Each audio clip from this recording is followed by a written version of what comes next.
What is going on, guys? It is Wrestlelamia here, back with some more news. Join us now as we look at the wildest news stories and rumors you need to know, including, is a huge WWE return happening this weekend? The return of Stone Cold Steve Austin to WWE? Is WWE bringing back house shows? Who called Adam Pearce on Raw? Logan Paul reacts to he's banned in Japan chants on WWE Raw? A former WWE star AEW bound? A McMahon nominated for an Oscar? A wrestler passes away, and much more. Be sure to subscribe and hit that notification bell for daily wrestling videos and follow us on Facebook for exclusive lists. Now let's do the intro and get straight into our first story.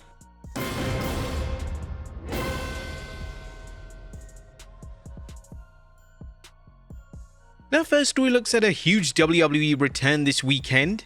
Now, our top story today looks at speculation relating to a huge WWE return this coming weekend. There's been social media speculation that WWE legend Chris Jericho could be returning to WWE this weekend, either on SmackDown or at the start of Saturday night's main event. Now, there are two central reasons why fans believe this is the case. Number one, both respective shows are taking place in Canada, so it would lead to Jericho receiving a huge ovation from the crowd. And number two, it was previously reported that WWE may be having huge returns on the Saturday night's main event special, as this was due to potential leaks for the Rumble itself due to the show taking place in Saudi Arabia, and they wouldn't be able to hide them well. But despite these rumors, it's now been reported that Jericho isn't planned to return to WWE this weekend. As PW Insider Elite is reporting, with WWE SmackDown and Saturday night's main event headed for Canada this weekend in Montreal, PWInsider.com is already being asked about rumors of Chris Jericho appearing on SmackDown given his Canadian roots. Don't expect it. Jericho is advertised to perform this Friday 23rd January at the Anaheim Arena at Jam Night, a free concert slated as part of this year's National Association of Music Merchants gathering. We are told Jericho is expected to be at NAMM for the remainder of the weekend, so unless there's a last second change, he'll be in the Los Angeles area, not at SmackDown or Saturday night's main event. Now, whilst this may be disappointing to some, Jericho returning out of nowhere would be incredibly random and really wouldn't fit with his brand or character. One option that has been thrown out there for this weekend is to actively tease Jericho's arrival, either with a video package or even a classic countdown. In relation to when fans can actually expect Jericho to return, the Rumble is looking likely. Jericho is incredibly popular in Saudi Arabia, so that makes a lot of sense. However, it's worth noting that Jericho has a tour with Fozzy throughout the month of February, so he has a lack of availability. From WWE's perspective, it may make more sense for Jericho to return when he can fully commit to TV dates, especially on the road to WrestleMania. Jericho is thankfully free around March and April time, so a potential return at the Elimination Chamber in Chicago shouldn't be ruled out either. If you remember right, Chicago was the city in which Jericho made his WWE debut back in 1999, so this would be a fitting throwback. Another factor in all of this Jericho speculation is that WWE are actively rewriting WrestleMania plans, so it's possible that Jericho's planned opponent for the big show has changed, and the date that Jericho returns may be influenced by this creative reshape. Next up, the return of Stone Cold Steve Austin to WWE. Now, in almost breaking news, according to WrestleVotes Radio on Fightful Select, there have actually been internal discussions at WWE about a possible return of Stone Cold Steve Austin in the near future. They did mention whilst there's no absolute certainty that this will happen, his name has already been circulating within the company. Now, it seems unlikely at this stage that we'll probably get another Austin match, but we have a feeling that WWE may have plans in place for Austin to be a host of some sorts for WrestleMania 42.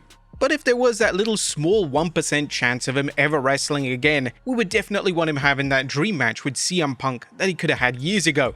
Next up, WWE bringing back house shows. Since TKO took over WWE, there's been a vast reduction in the amount of house shows, aka live events.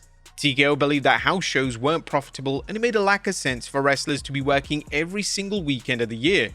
This received praise at the time, as there was no denying that wrestlers were overworked. However, this has meant that newer wrestlers are getting limited reps in the ring, and their only exposure in front of a live crowd comes from the form of Raw and SmackDown. Take, for instance, Maxine Dupree had to learn on the fly in front of the Raw crowd, as she hasn't had the core house show experience that virtually every single other name in the locker room has been awarded. Now the face of WWE, Cody Rhodes, has outright urged WWE to bring house shows back, and this is what the former WWE champion had to say on his podcast this week. Palm Springs, this show we did that wasn't televised was just the most wonderful crowd, and the crowd was hot, and just magical stuff happened.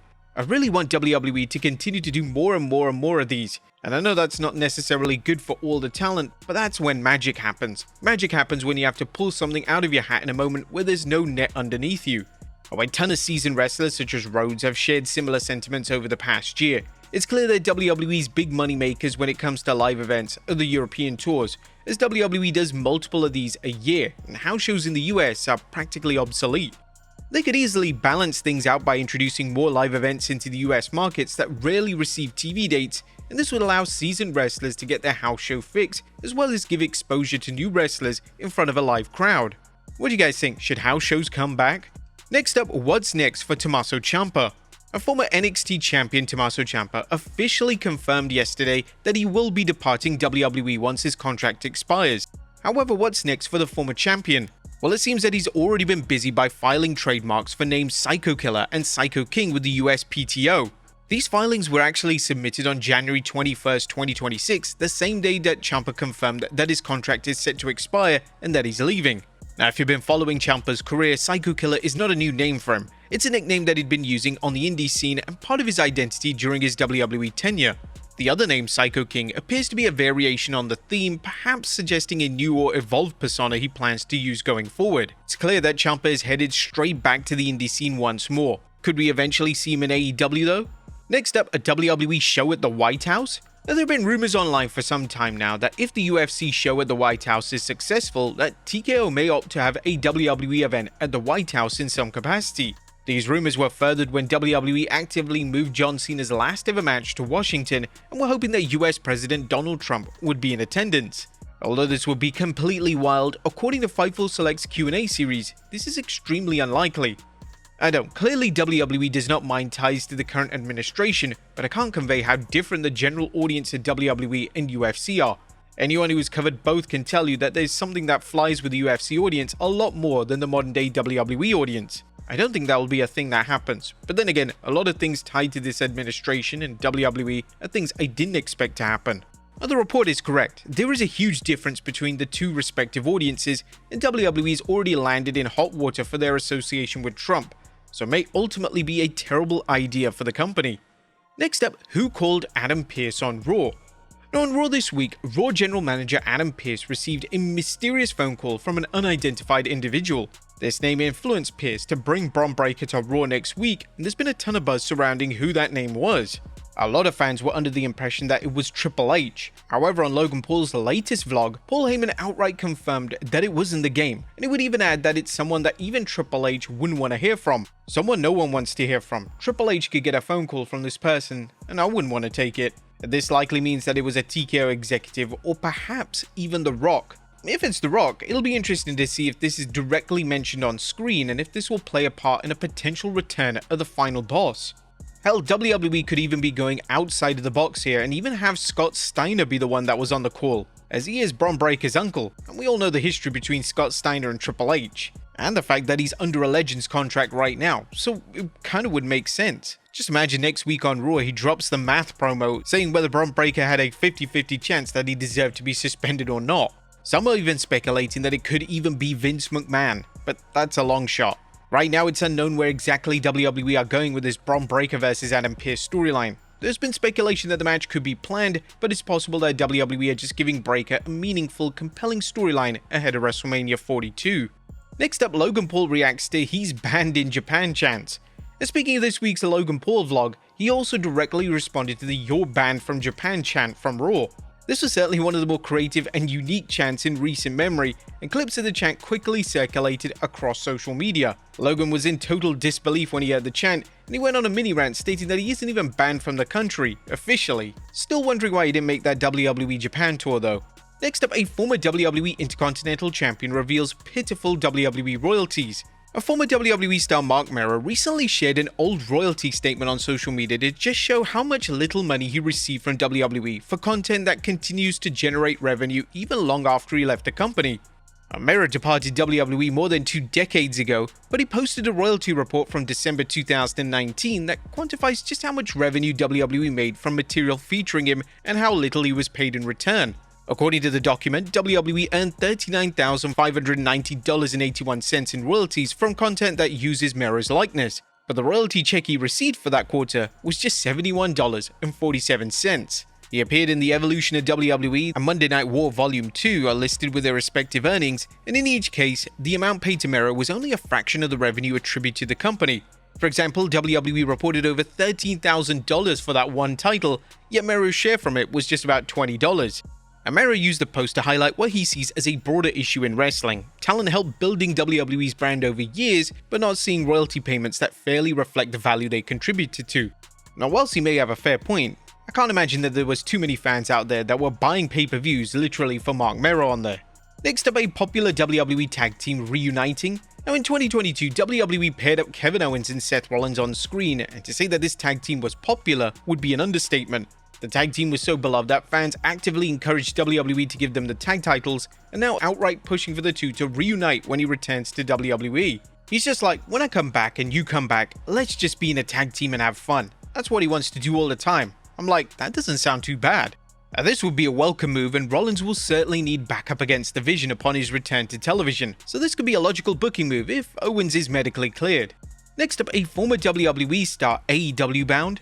Could former WWE star Baron Corbin be AEW bound? Well, Corbin aka Bishop Dyer wrestled a dark match before AEW's show last night, and he reportedly received a fantastic ovation from the crowd. Corbin has only had a handful of matches since his WWE exit, so hopefully AEW gives him an opportunity on their roster. During his time in WWE, the former US champion had an outstanding reputation for his professionalism, and the way he's carried himself since his WWE exit certainly speaks volumes when it comes to his character. Next up, McMahon nominated for an Oscar. A member of the McMahon family has been nominated for a prestigious Oscar.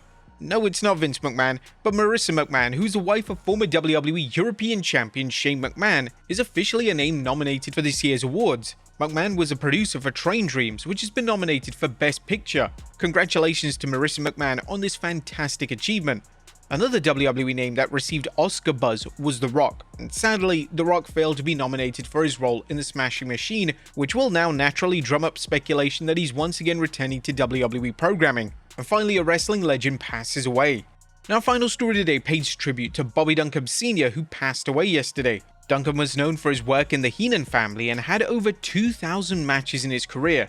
Numerous wrestlers, past and present, have paid tribute via social media, with WWE leading the tributes on their website, mentioning, "One of the most feared villains of the territories. The rugged cowboy from Austin, Texas was as tough as they come. A graduate of West Texas State University, the same institution that produced Dusty Rhodes, the Funk Brothers, and many other icons. Duncum was selected by the St. Louis Cardinals in the 1967 NFL Draft and played 4 pro games in 1968.